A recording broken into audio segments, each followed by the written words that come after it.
Bom, então eu estou já faz um tempo interessado nesse assunto de dados bibliográficos em bancos de dados não relacionais, e eu estou então fazendo esse projeto, que é pegar uma massa de dados do projeto Open Library, que eu vou falar agora a respeito, tá? E converter ela para MongoDB, para testar o MongoDB, porque é uma base de dados grande, tem 117 milhões de registros, tá vendo? O dump dela descomprimido tem mais ou menos uns 100 GB. Então, bom, o projeto Open Library é um projeto do Internet Archive, que é uma ONG americana que cuida de preservar a memória da internet. E o projeto nasceu com a ideia de fazer um catálogo, o mais completo catálogo de registros bibliográficos do mundo, reunindo catálogos de várias bibliotecas que colocam os seus registros bibliográficos para livre acesso. Tá? E agora eles estão linkando esse catálogo com e-books de acesso livre também, que são de domínio público, ou Creative Commons, enfim.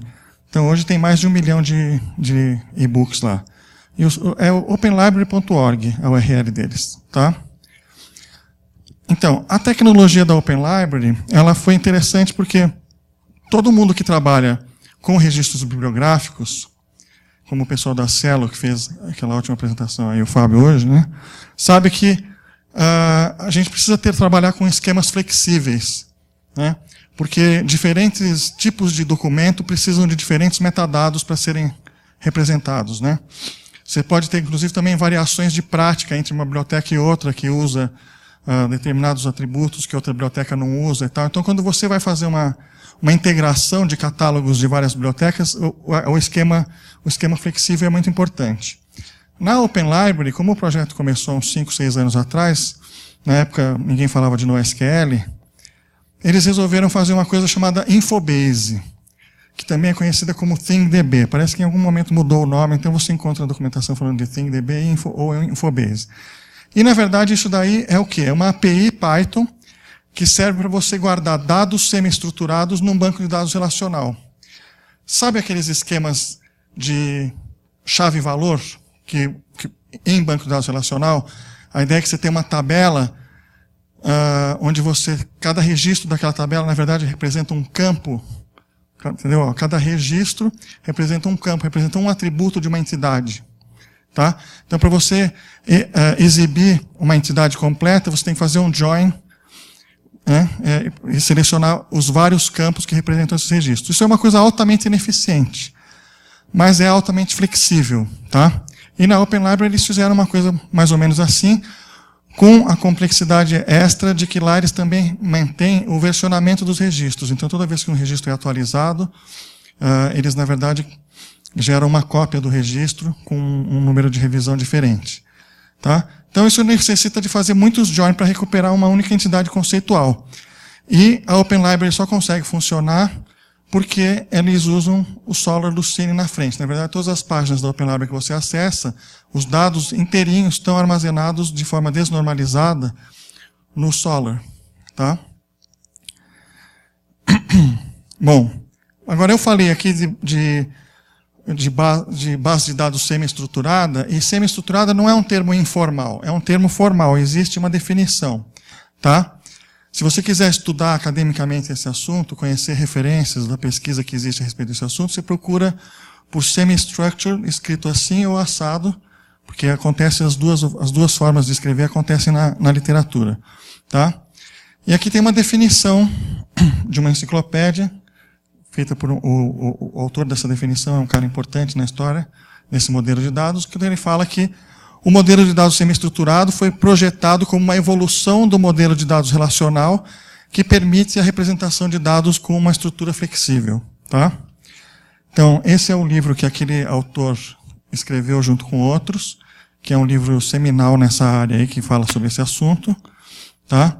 Ele apresenta uma notação para representar registros bibliográficos que parece muito com JSON, mas não existia JSON quando esse livro foi escrito. Né? E tem esse outro livro aqui, que é um livro mais recente, que fala sobre algoritmos de normalização. Esse aqui é um livro mais sério, assim, para você entender mesmo como fazer modelagem de bases semi-estruturadas. Bom, então qual foi o processo que eu fiz até agora, né? Eu baixei esse arquivo, tá? Que tem 16 GB comprimido, é um arquivo texto com 118 milhões de linhas, tá? E lá dentro, depois eu fiz pesquisa e vi que tem 32 tipos diferentes de registros, e mais ou menos 1% deles não são registros bibliográficos, são registros de outras informações que têm a ver com o site da Open Library, tá? E esse aqui é o que é o CDump, porque tem também lá para fazer download o dump. O dump é um retrato, é um snapshot, que é feito mensalmente, dos registros mais atuais naquele mês. Mas o CDump é o dump completo, que tem todo o histórico das revisões. Tá? Muito bem. Então, qual foi a minha ideia? A minha ideia foi carregar essa massa de dados no MongoDB da forma mais simples possível, para poder usar o próprio MongoDB para analisar essa massa de dados. E o que eu vou mostrar para vocês aqui é alguns dos scripts que eu fiz para analisar essa massa de dados. Tá? Então, por exemplo, a primeira decisão que eu tive que tomar é a escolha de uma chave primária. Tá? Porque acontece, nos registros lá, não tem um campo único que é uma chave candidata, como se fala, né, em teoria de banco de dados. Quer dizer, não tem nenhum campo lá que eu tenho garantia de que o valor dele é único. Por quê? Porque os registros estão identificados por um campo chamado key, mas esse key é o mesmo para todas as versões do mesmo registro. Entenderam?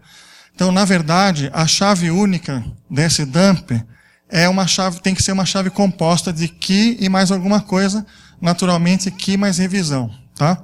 Então, esse daqui é o formato de o valor de um campo key, e isso daqui é uma revisão. A revisão é simplesmente um inteiro. Tá?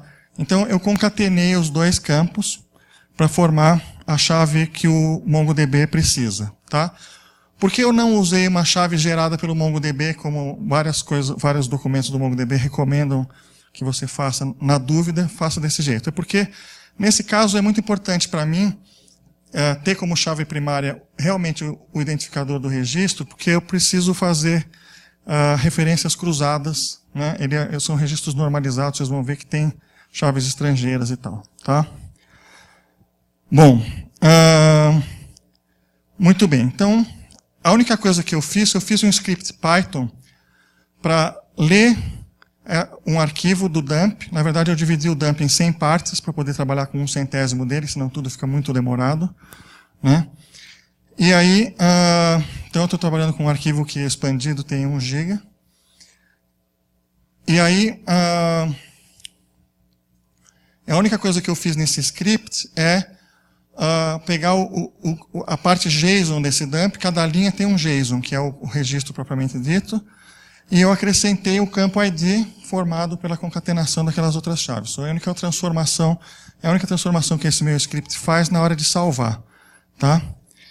Esse é o script Python. Python é uma linguagem muito legal, que você pode escrever um script útil assim, até com instruções de modo de uso, em poucas linhas de código. Tá? Bom, essa aqui é a parte que lê o arquivo. E essa aqui é a parte que converte uma linha usando a biblioteca JSON, que é uma biblioteca bem alto nível do Python. Aqui você pode ver a concatenação da chave com a revisão, com um traço no meio. Tá? Então é um script bem simples e todo esse código que eu vou mostrar para vocês está aqui já. Tá? Nesse repositório github.com/ramalho, que é o meu repositório lá. Eu botei lá. Bom, e eu fiz isso daqui. Quando você trabalha com arquivos muito grandes, é que você começa a perceber a inteligência da filosofia de pipelines do Unix. Né? Porque você evita ter arquivos intermediários que vão ocupar espaço no disco. Então, eu fiz isso aqui como um script que ele lê um arquivo, porque eu já tinha o arquivo que eu fiz o download, tá? Mas ele dá print nas linhas da saída, ou seja, ele manda para o standard out. Então, o modo de usar desse script, como eu usei, foi assim, ó. Python, o conversor, aí passava como parâmetro. Isso aqui é um pedaço na verdade, não é um pedaço, é o script shell inteirinho. passa o parâmetro, o cifrão 1, né, que é o nome do arquivo, pipe, né, então, ou seja, a saída do Python está indo para o standardin do Mongo import, e o Mongo import com esses parâmetros aqui é o suficiente para carregar. Tá? Então, o Mongo import é o utilitário de importação de dados do MongoDB, que trabalha com o arquivo CSV, TSV, que é Table Separated, e também com formato JSON. Tá? Aqui eu usei as opções D de Database, Collection, essa opção aqui para parar em caso de erro. E aqui eu tomei um susto quando eu fiz a importação. Na verdade, antes de fazer a importação, eu fiz um teste para verificar, o teste está lá no site também. E o que acontece é o seguinte, quando você faz import de um arquivo que tem um campo ID repetido, que é um risco que eu estava correndo, entendeu? Porque não fui eu que fiz essa massa de dados, isso aqui é um dump. Podia ser que tivesse um erro no dump lá e tenha uma combinação de key mais revisão que aparece mais de uma vez. Então eu queria saber o que ia acontecer. O Mongo faz uma coisa que não é legal.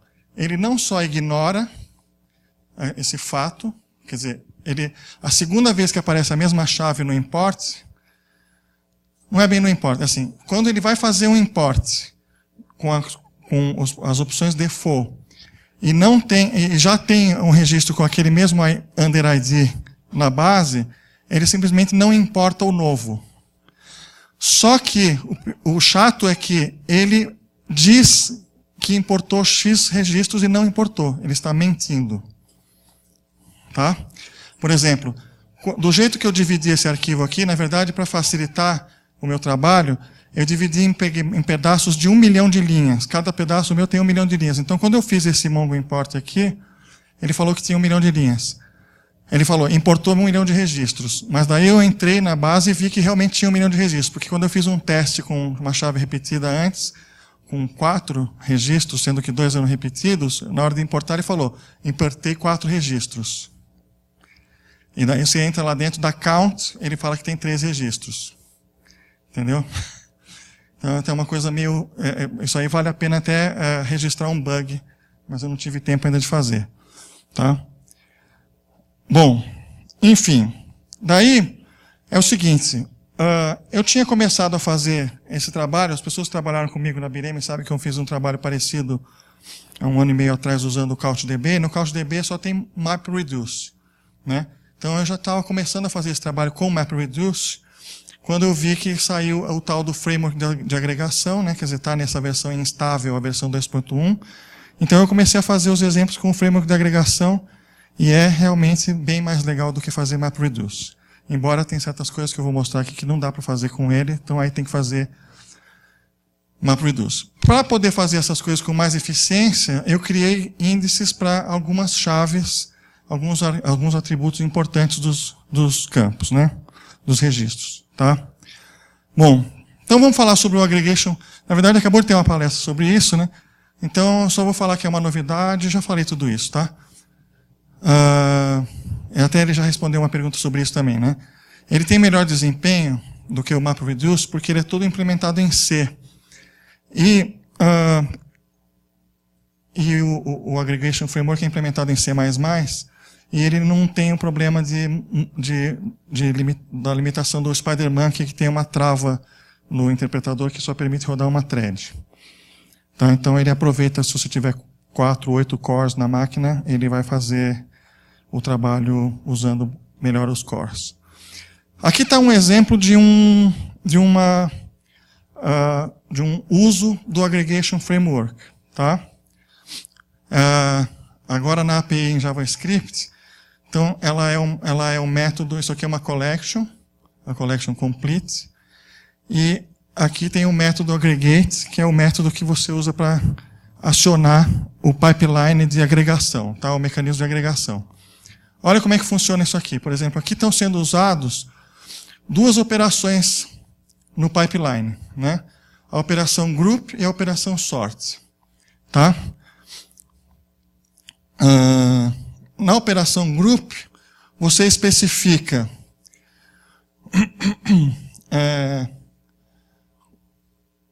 quais são, por exemplo, vamos supor, se você quisesse agrupar os livros pelo país, tá?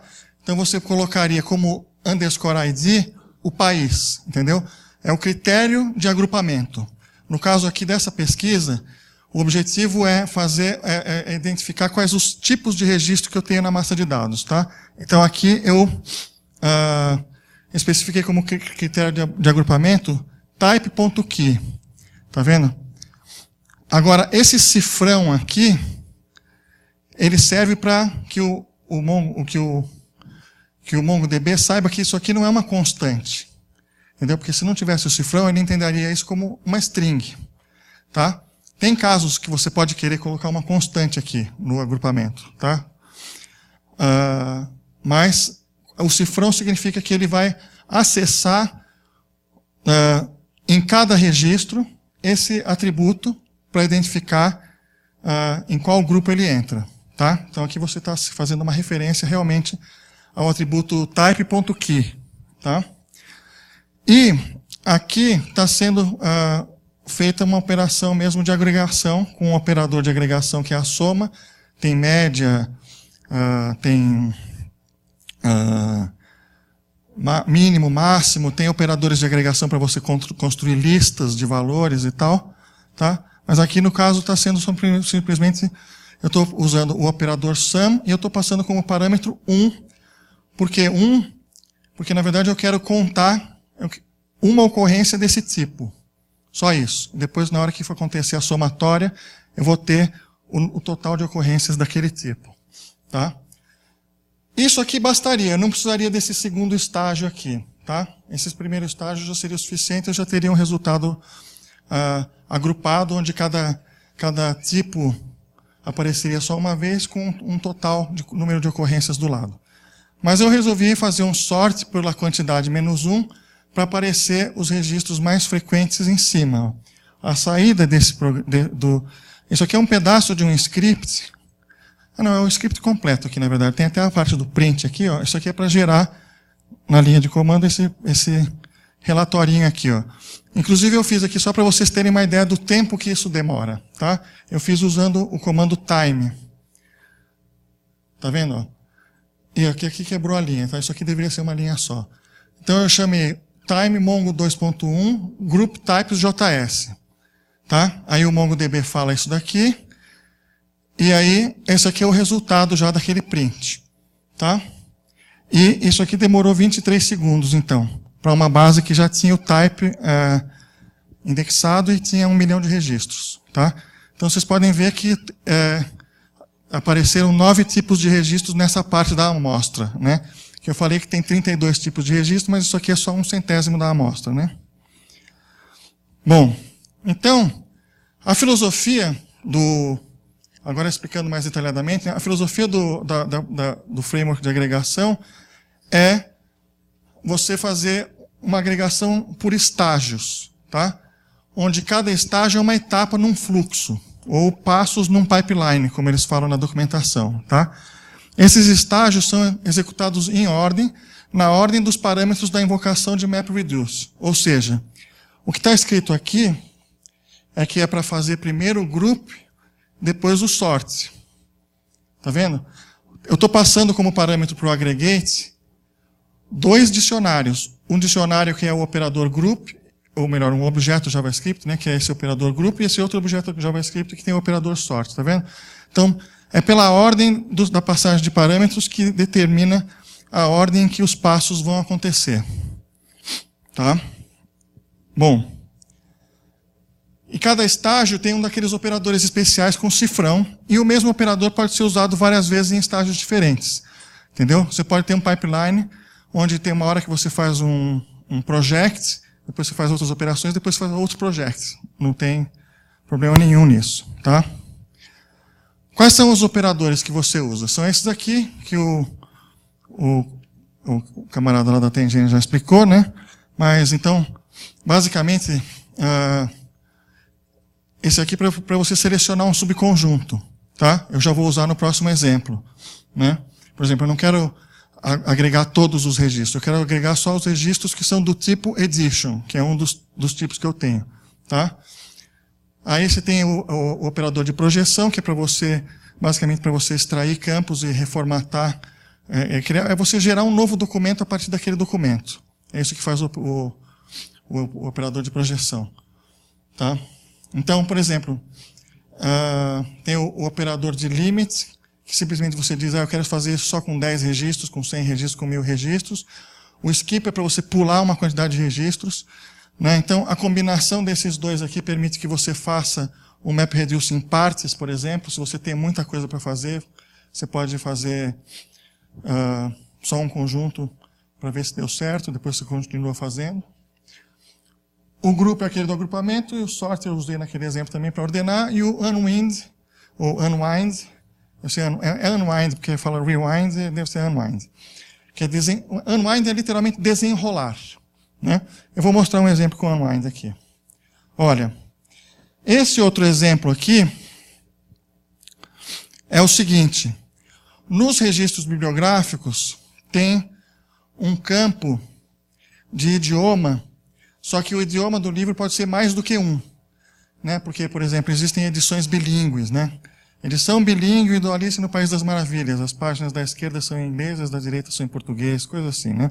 Então, você pode ter mais do que um idioma. Então, esse aqui é um exemplo que eu queria contar a ocorrência de idiomas. Tá? Então, o que eu fiz? Primeiro, match no campo type key. Você vê que aqui não tem cifrão, aqui eu estou falando, estou identificando. O campo, isso aqui é que nem um critério de busca do find, né? Do MongoDB. Então, eu estou querendo que eu vou selecionar só registros cujo type key seja type edition. Tá? Pronto, aí já descartei um monte de registros. Agora, o que me interessa desse registro? Só uma coisa. Languages 2.1. Isso aqui também é parecido com a parte de projects que tem no find, né? Onde você diz assim, eu quero só o campo languages. Ou seja, nesse estágio aqui, vamos pensar, eu tenho uma massa de dados toda, 1 milhão de registros. No primeiro estágio eu joguei fora todos os registros que não eram edition, fiquei só com os editions.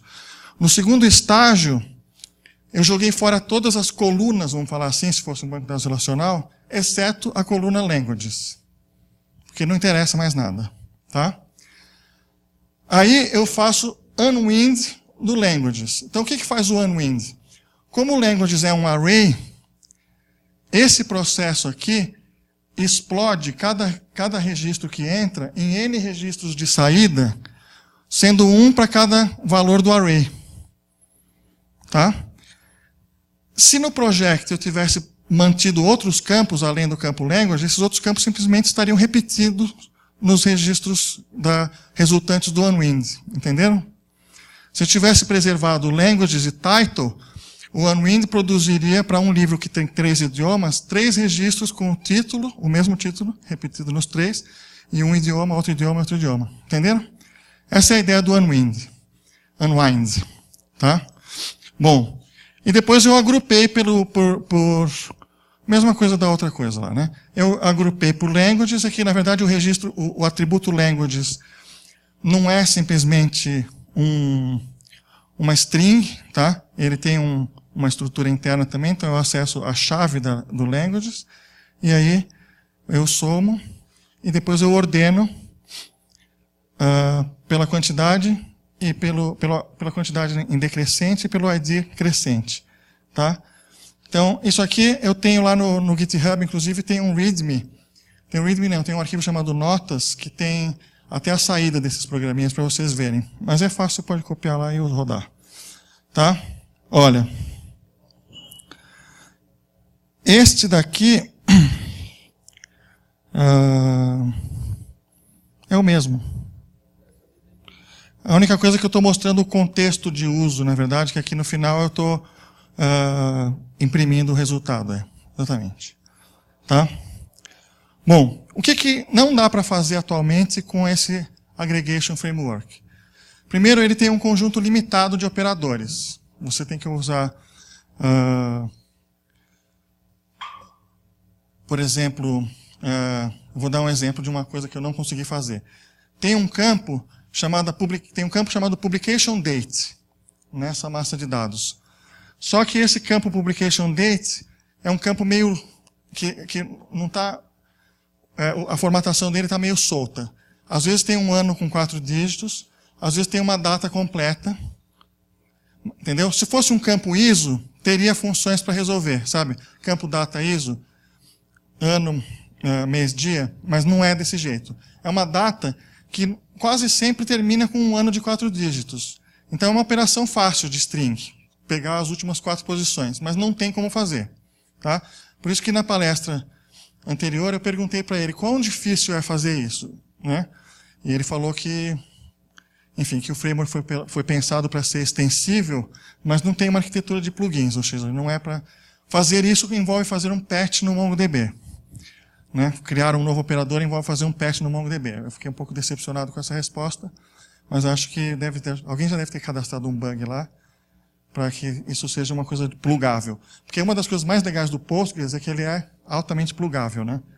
Você pode definir novas funções no Postgres, e hoje em dia, não sei se vocês sabem, você pode definir novas funções em Python, em Perl, em Ruby, até em linguagens de scripting de alto nível. Você não precisa mexer com código C.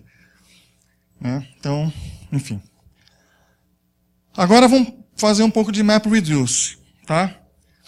Então, aqui é o seguinte, uma das referências legais que eu aprendi quando eu fiz um trabalho acadêmico aí sobre essas coisas, é que o Michael Stonebreaker, que é um sujeito muito importante na história dos bancos de dados, criou o Ingres, que foi o banco que deu origem ao Postgres, o VoltDB, que é um dos primeiros bancos de dados da nova geração, que o pessoal está chamando de New SQL, que são bancos de dados SQL que deixam de lado alguns dos dogmas dos outros, né?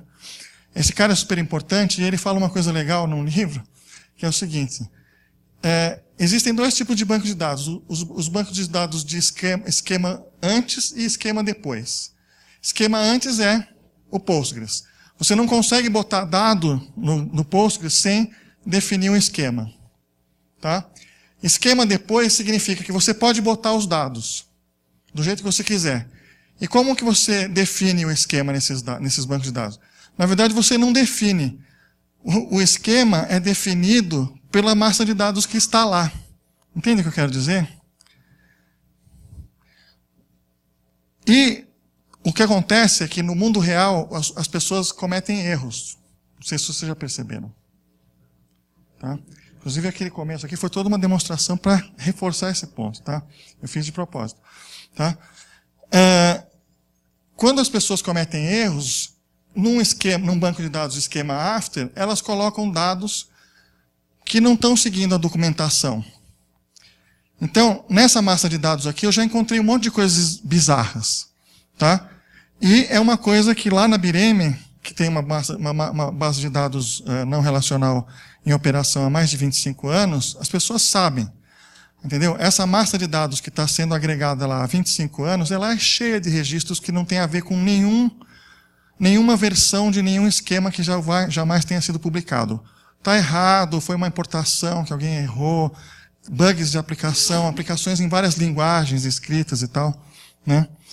Então, isso é uma coisa que eu não ouço as pessoas falarem muito a respeito, quando se fala de NoSQL, mas é porque a gente viveu isso na Bireme por causa do histórico. E é uma coisa que eu acredito que é inevitável. Qualquer lugar que usar um banco de dados NoSQL por mais do que alguns meses vai encontrar essa situação. Na base vai ter registros que não estão de acordo com nenhum esquema que tenha sido acordado anteriormente. Tá? Então isso aqui é um conjunto de programinhas de MapReduce que eu fiz para analisar isso. Tá?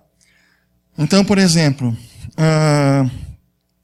o básico é o seguinte, você chama uma função chamada MapReduce, né? E passa para ela como parâmetro algumas coisas. Primeiro, obrigatoriamente, uma função que não precisa chamar map, mas é a função que vai fazer o trabalho do map, a função que vai fazer o trabalho do reduce, e mais um dicionário aqui, um objeto JavaScript com outros parâmetros, né? Que é, por exemplo, aqui o parâmetro out, esse é obrigatório. É para dizer o que o MapReduce vai fazer com os dados resultantes. Tá? Você pode gravar ele numa outra collection, que é uma coisa interessante, ou você pode colocar essa opção inline. E aí ele vai gerar, toda vez que você executa um MapReduce, ele devolve um registro de resultado, que diz quantos registros foram processados, quanto tempo demorou, e se deu certo ou não deu certo. Ok, ou não, certo? Mas, se você fala inline, igual a 1, inline 1, ele embute nesse registro de resultado o resultado do MapReduce, que é uma coisa prática, em muitos casos é legal fazer. Só tem aquele limite do MongoDB, que qualquer documento no MongoDB tem um tamanho máximo de 16 MB, né?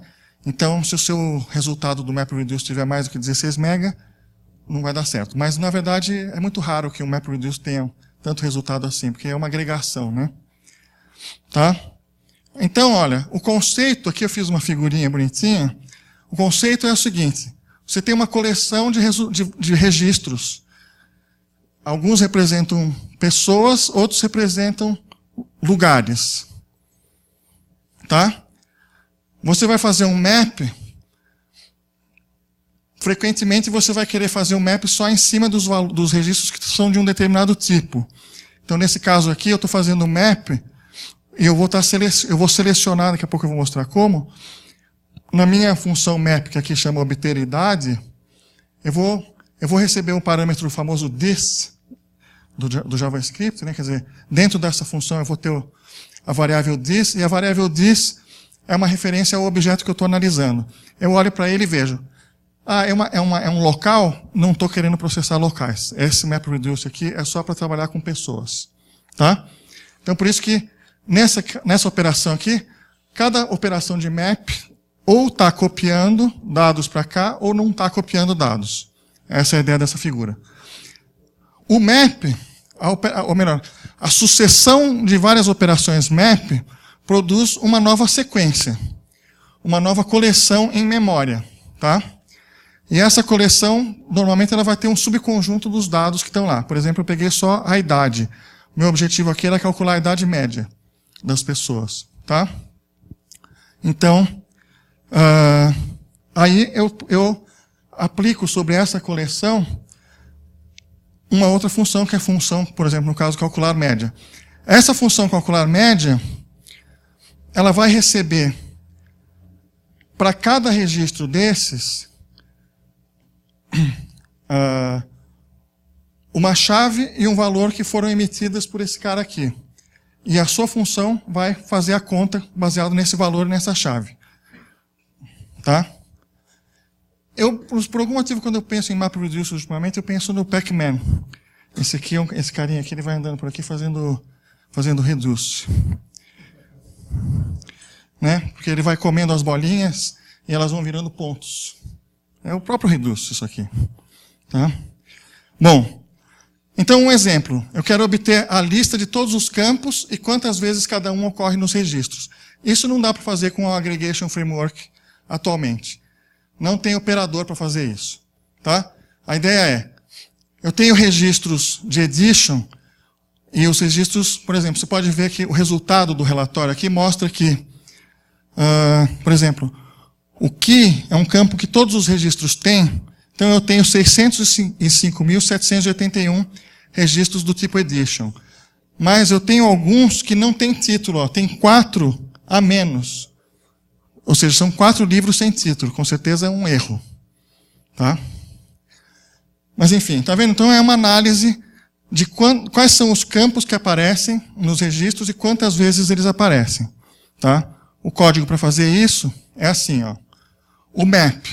Então a primeira coisa que eu faço no map é filtrar, dizendo, o tipo é edition, aí eu faço isso. Se não for, eu não faço nada. Tá? Porque são registros de outro tipo que eu não estou analisando nesse momento. Daí, eu itero pelos campos do objeto que eu estou analisando, e para cada um deles, eu emito um par de nome do campo e o número 1 para ser somado depois. Tá? O reduce é essa função aqui. Ó. Então, esse reduce é o seguinte, olha que interessante. Todos os pares de chave e valor que são emitidos pelo map são agrupados em pares pela chave. Só que esses pares são pares formados de chave e um array de valores. Isso é o que a função reduce recebe. Tanto que o nome do parâmetro na documentação é values. São valores, não é um valor só. Tá? Então daí, e são todos os valores que aparecem associados a essa chave. Tá? No caso, esses valores todos, sabe o que são? É um array de uns. Porque eu estou sempre emitindo 1 nessa posição. Tá vendo? Então o que acontece aqui é chave, para um nome de um campo, por exemplo, title, 2 pontos, e um array cheio de uns. E aqui eu simplesmente itero e somo no total. E devolvo o total. Então isso aqui faz a operação de agregação. Tá? E aí o código extra para fazer o relatorinho e tal. O meu tempo já acabou. Esse aqui é o resultado. O resultado de um MapReduce mostra, ó, tá vendo? Ó, o campo ID aparece esse número de vezes, o campo authors aparece esse número de vezes, o campo byStatement aparece esse número de vezes. No final ele fala também, ó, o tempo em milissegundos que demorou a consulta, os registros que entraram, que saíram, como foi o reducer e tal. É o Q1 e eu botei um time aqui. Então essa é a saída do MapReduce. Tá? Enfim, daí tem outros exemplos. Olhem lá no repositório. Tá? E, finalmente, o objetivo dessa análise é pensar como seria legal representar os registros da Open Library no MongoDB. Então, uma coisa evidente que não seria legal no MongoDB é que tem chave estrangeira. Por exemplo, no registro de livro, de edição, o nome do autor não está aparecendo. Como o MongoDB não tem join, isso é uma falha grave, porque significa que para mostrar um livro eu vou ter que fazer pelo menos 2 consultas. O título do livro e o nome do autor, eu vou ter que fazer uma segunda consulta por essa chave. Isso é inaceitável. Então, o correto, nesse caso, seria simplesmente acrescentar o nome do cara aqui. Tá vendo? As informações sobre o autor que você quer que apareçam junto com o livro têm que ser incluídas no registro do livro, basicamente. Tá? E, enfim, eu não tenho mais tempo, tem mais assuntos. Eu vou terminar fazendo o seguinte, ó. Para fazer esse projeto envolve uma massa de dados muito grande, né? E eu fui pesquisar e gostei muito do MongoHQ. O MongoHQ me deu para distribuir para vocês 5 vales de $50, tá? Só que vocês têm que seguir essas instruções simples. Você precisa me seguir no Twitter e mandar um e-mail para luciano@ramalho.org com esse assunto aqui. Os 5 primeiros e-mails, o critério vai ser a ordem dos e-mails, tá? Aí eu dou o bônus, para vocês experimentarem lá o MongoHQ. Tá bom? E, basicamente é isso. A minha empresa é a Oficinas Turing, e o que a gente faz é explicar tecnologia para desenvolvedores.